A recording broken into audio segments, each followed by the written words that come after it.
Pertanyaan ini dari Instagram Ustadz, dari akun Instagram @getaApril.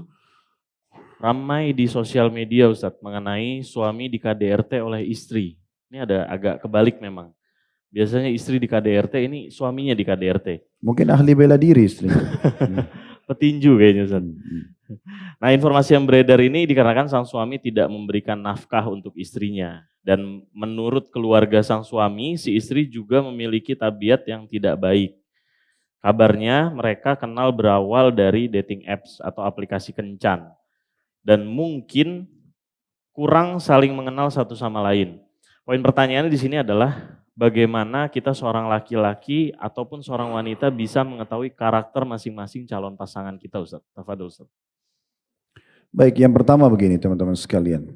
Islam, agama yang kita anut ini sudah punya panduan dalam segala sesuatunya. Bahkan sampai maaf bersuci, cebok saja diajarin. Ya, harus suci, pakai apa bahannya, air kan gitu. Air pun kalau sudah berubah bau, warna nggak bisa dipakai misalnya contoh.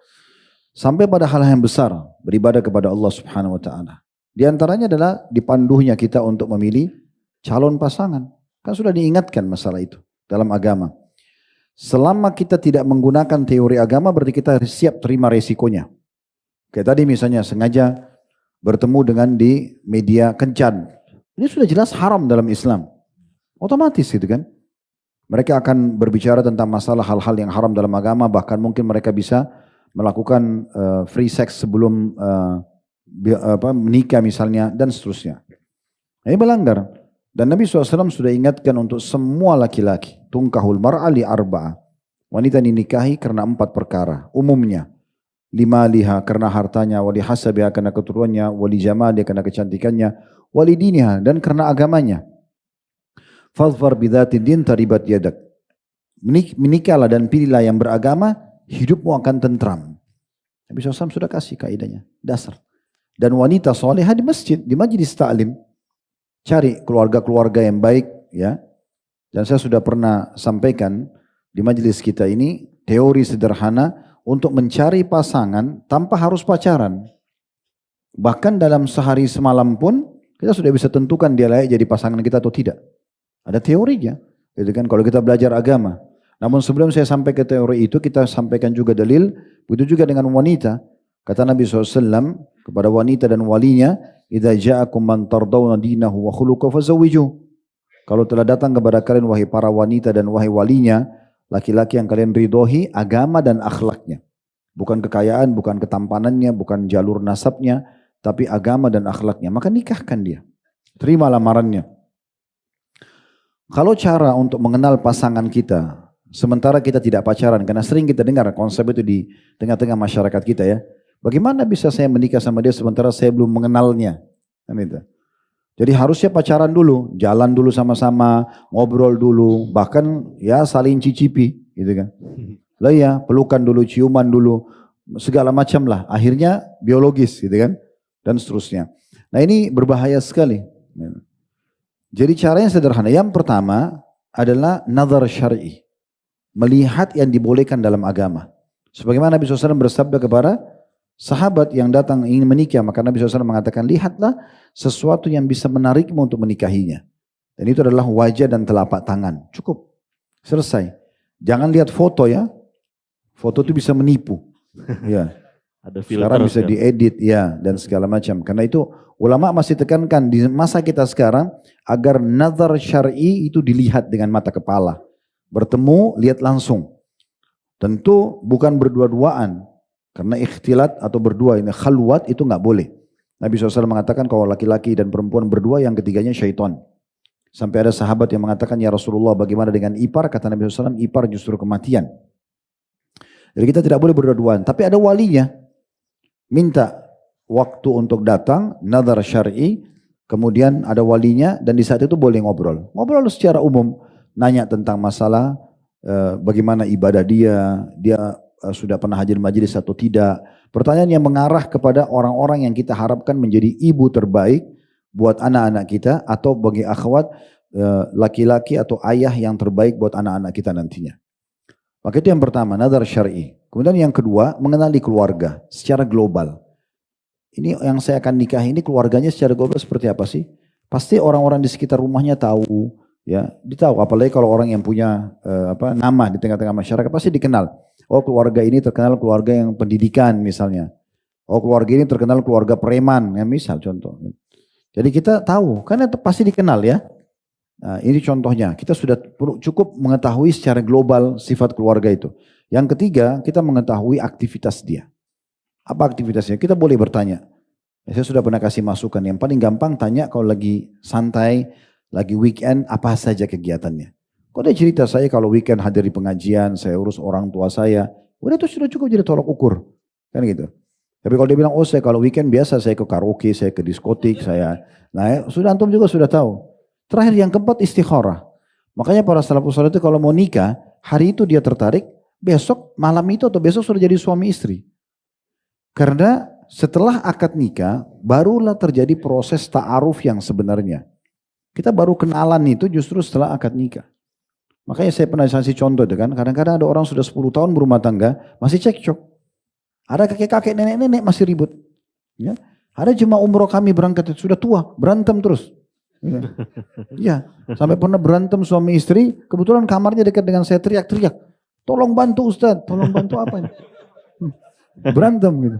Maksudnya saya mau tengahi atau saya mau ikut berantem juga saya. Itu betul-betul berantem di kota Mekah gitu kan. Jadi ada orang seperti itu subhanallah. Karena yang satu terbiasa dengan satu pola, yang satu dengan pola tertentu. Pola makan, pola fikir, pola tidur segala macam itu ya. Maka ini butuh adaptasi. Nah ini solusi terbaiknya adalah bagaimana orang yang salah minta maaf. Kemudian dia upgrade dirinya kepada orang pasangan yang lebih baik dari dia. Yang benar memaafkan. Lalu membuka pintu baru. Sudah lembaran-lembaran baru lagi. Nah seperti itu kurang lebih jalan keluarnya. Jadi ini konsep sederhana. Ya. Jadi ubah teman-teman sekalian persepsi kita selama ini harus ya pacaran dulu. Harus buat yang haram dulu dan seterusnya. Apalagi ini kencan itu kan pacaran sebenarnya. Ya. Sama saja bahasa lainnya gitu ya. Itu dulu masalah hal yang mendasar. Sekarang kalau terjadi seperti ini. Laki-laki KDRT atau perempuan yang melakukannya. Apakah orang seperti ini layak dipertahankan rumah tangga? Tentu saja dilihat. Ya, ini KDRT ini tolok ukurnya siapa yang menilai. Kalau itu KDRT. Jangan sampai orang bercanda cubit pasangannya dianggap KDRT. Misal contoh. Ya, atau mungkin ada orang dia memang menggunakan solusi syar'i bagi wanita yang nusyud. Misal istrinya nusyud, membangkang, tidak mau jalankan tugas sebagai istri, tidak mau layani biologis, ya misal contoh, atau keluar tanpa izin, tidak mau tutup aurat. Itu kan Allah mengatakan, wallati takhafuna nusyudahun, para istri yang kalian tak khawatirkan nusyudnya, fa'iduhun, ingatkan mereka dengan baik-baik. Ini enggak boleh haram dalam agama. Wahjuruhun, kalau enggak mau diboikot, diranjang. Kalau enggak mau juga wadribuhun, pukul mereka, tapi pukulan yang tidak boleh berbekas. Berarti kan ada solusi syar'i mukul, tapi ini opsi yang ketiga. Ini urutan kata ulama. Harus diingatkan dulu, tidak mau baru diboikot, diranjang, tidak mau baru kemudian ya kita memukulnya. Kalau juga tidak mau berubah ya sudah, tidak usah pertahankan rumah tangga dan menghabiskan waktu dengan orang seperti ini. Kan gitu. Itu juga wanita, kalau memang wanita ini ternyata dia betul-betul tidak diberikan nafkah dan segala macam. Tapi saya belum pernah dengar kasus ini ya. Ada kasus begini, wanita tidak dikasih nafkah malah dia KDRT ke suaminya. Ini nggak tahu pesilat kah, pemain kungfu atau apa saya nggak tahu. Suaminya sampai bonyok. Oh sampai bonyok, Masya Allah. Ada lebam. Ya. Kalau yang benar, kalau umumnya terjadi kan justru perempuan itu yang berlindung kepada keluarganya, kepada walinya, ya atau melaporkan kepada pihak pemerintah setempat, misalnya pengadilan ya atau KUA dan seterusnya. Maka itu jauh lebih tepat ya. Kalau sudah terjadi seperti ini, maka memang kan ini pertanyaan secara umum ya.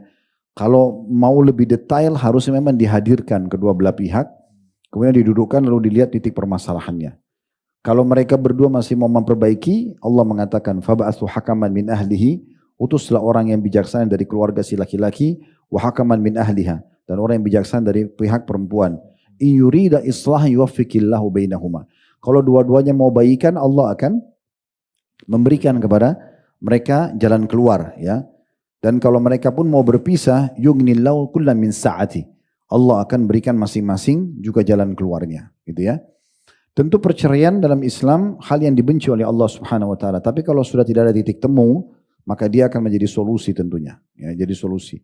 Kalau betul perkara ini misalnya, si laki-laki tidak mau menjalankan nafkah, lalu si perempuan karena marah akhirnya berantem, sekarang didudukkan, si laki-laki mau jalanin tugasnya enggak?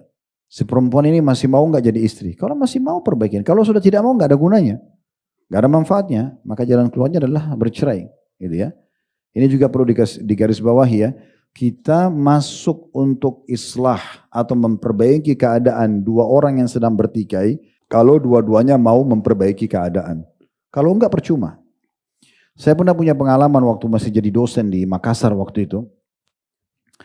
Ada satu mahasiswa kami datang, kemudian bicara. Kebetulan dulu saya jadi wakilnya dan rektor di kampus itu ada orang asing, orang dari Syria. Kami sering sip-sipan. Kalau beliau keluar saya yang jaga kampus. Kalau saya yang ada, kalau saya yang keluar dia yang jaga gitu. Kita kadang-kadang tugasnya. Kebetulan mahasiswa ini datang lalu mengatakan, Ustadz ada masalah nih. Ada orang saya kenal, seorang akhwat muslimah, rencana murtad. Ya, rencananya murtad gitu ya. Memang mau keluar dari Islam karena dia mau dinikahi oleh seorang laki-laki Nasrani. Terus saya diskusi sama rektornya itu dia mengatakan baik, biar saya yang pergi gitu. Pergilah dia sana. Setelah mungkin 2 jam, saya pun sibuk mengajar waktu itu di kampus. Datanglah rektor ini terus saya tanya gimana perkembangan. Dia bilang kalau wanita begitu biarkan saja murtad. Saya juga bingung, kok bisa? Kan muslimah mau dimurtadkan oleh seorang laki-laki. Dia bilang iya, mahasiswa ini tidak menceritakan sebenarnya memang mereka ini saling suka. Dan memang tidak minta dinasihatin. Ini upaya dari si mahasiswa mau bawa salah satu dosen untuk nasihatin mereka gitu ya. Tapi belum disampaikan kepada orang-orang ini. Baik si calon suaminya atau si perempuan muslimahnya. Sehingga kata si rektor, saya waktu datang ke sana di kos-kosannya, begitu kita ketuk pintu ternyata si perempuan lagi di pangkuannya si laki-laki itu. Kira-kira mau dinasehatin bagaimana? Oh mereka saling suka gitu kan. Makanya kesimpulannya si rektor, kalau begini percuma. Ya sudah dia murtad mau diapakan. Tidak mungkin kita bisa bantu kan gitu. Jadi kalau pertanyaan seperti ini teman-teman sekalian, kalau mau memperbaiki keadaan dan memang ditanyakan dalam majelis seperti ini dan mau mendengarkan nasihat, alhamdulillah. Semoga saja tadi bisa jadi solusi. Tapi kalau mereka dasarnya tidak mau dengar, sudah tidak mau lagi lanjutin rumah tangga segala macam, maka ini percuma saja, gitu kan? Allahu a'lam.